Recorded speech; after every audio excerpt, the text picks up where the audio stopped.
Today we are having the seminar on agenda for mining future. This is organized by Mining Engineer Association in collaboration with Mining Engineer Association Hyderabad chapter. I am the director of NMDC, who is the chairman of the organizing committee.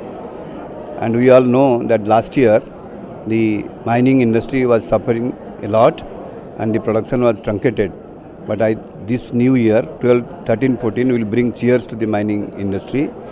And the agendas we are fixed, we will be discussing about 7 areas or 7 priorities.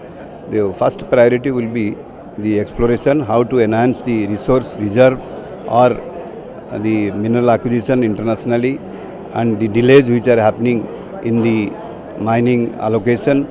And third will be the area where technology or the manpower shortage and the enablers which will improve mining, like infrastructure improvement.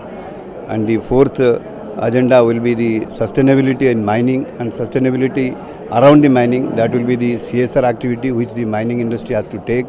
And fifth and sixth will be the mining education, because we know there is a lot of shortage in the mining engineers in the industry. And the sixth will be the implementation of mining projects.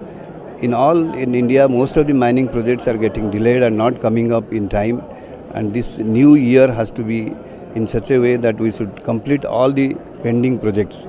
But the most important is the 7th agenda, that will be research and development and innovative ideas.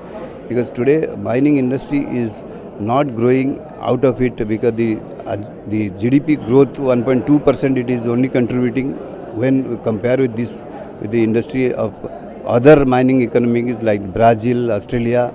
They are contributing at 5 to 6%. This can only happen when we improve our R&D expenditure, our exploration expenditure. And I understand this seminar today, the luminaries, the stalwarts of mining industry has gathered here to discuss all these issues and bring out the outcome of this seminar will be fruitful for the mining industry. Thank you.